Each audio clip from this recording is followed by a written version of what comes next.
పరిశుద్ధ స్థలములో నుండి ఆయన నీకు సహాయము చేయునుగాక. నువ్వు పాపివి కావచ్చు, కానీ నీలో ఉన్న పాపాన్ని ఆయన ఇష్టపడడు. నువ్వు ఘోరమైన పాపము చేసిన వాడవే కావచ్చు, కానీ నీలో ఉన్న పాపము వలన ఆయన నీ దగ్గరికి రాలేకపోతున్నాడు.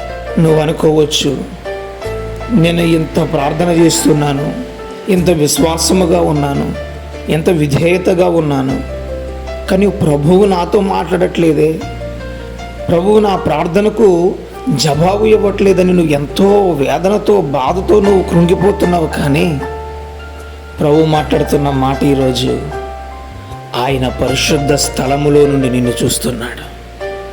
నీకున్న పరిస్థితులు, నీకున్నటువంటి ఇబ్బందులు, ఆటంకాలను అన్నిటి నుంచి కూడా ఆయన నీకు సహాయం చేస్తున్నాడు. ఆయన పరిశుద్ధ స్థలములో నుండి నీకు ఆయన సహాయం చేస్తున్నాడు.